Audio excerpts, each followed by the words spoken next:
This is where we've had the peas planted. We planted back in February, and we've been getting a pretty good harvest, but they are about done now. Last picking was this morning, so we're just pulling them all out so we can clean up these two beds. There's a few weeds.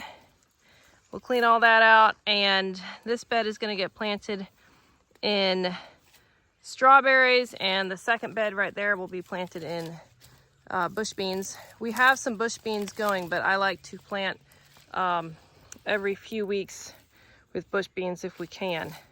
So this is part of what we do with succession planting. As soon as the crop is done, we get rid of it, take it out, clean up the bed, and replant it. And the other part of succession planting is planting small crops regularly, like beans every few weeks. Not all the crops can be done like that, and I don't want to do all the crops like that. Like tomatoes, we just do one big crop. But things like beans, we like to eat them continually until frost, so they get planted often.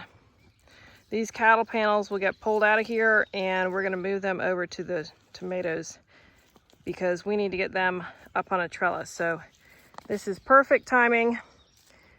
It's what I figured it would be with using the panels for peas. The idea was not to have to buy twice as many panels, but to go ahead and use them for our early pea crop and then get them over there for the tomatoes.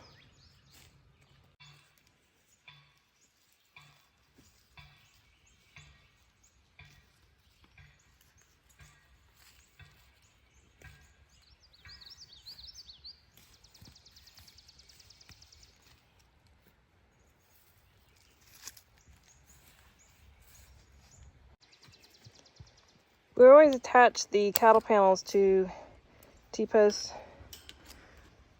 with these zip ties. It's just really quick to get them up and to take them back down. So Jim, we don't want the panel falling over, so be real careful.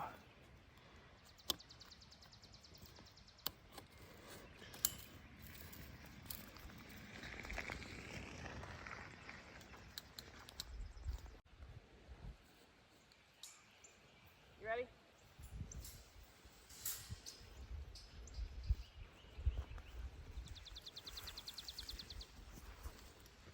All right, yeah, just watch where you're going.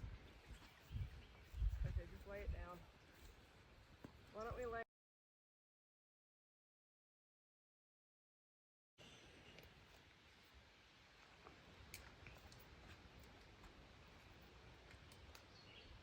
Ready?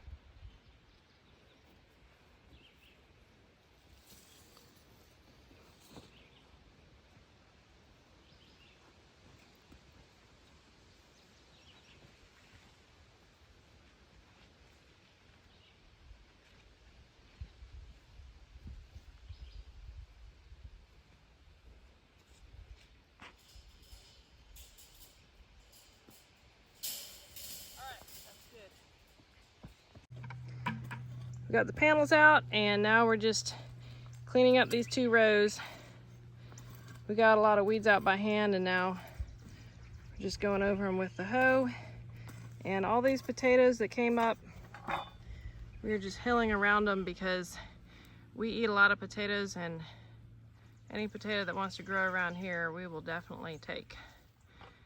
So they are all in the beds where we're going to plant other seeds and the strawberries, but that's all right. We will just plant around them, and that'll be fine.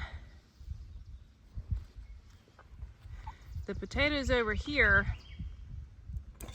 on this last row are still standing up real good, and these over here are laying down quite a bit, which means they're getting close to harvest. We've been taking new potatoes off of them. We'll probably harvest in the next maybe 3 weeks or so.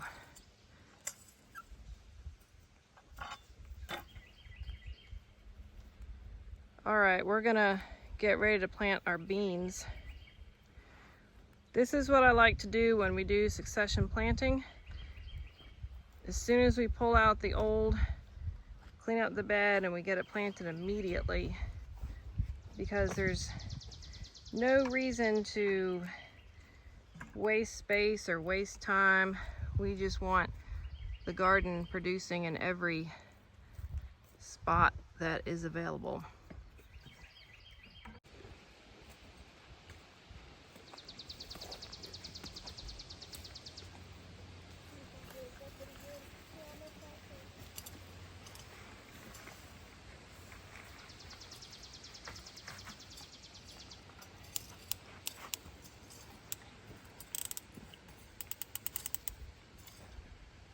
Tell me that, 'cause I did not know that. And the girls are planting strawberries. They've been selling strawberries and they want to get some more in, so we're making this bed over here, another place they can grow. And I have this all ready for planting my beans.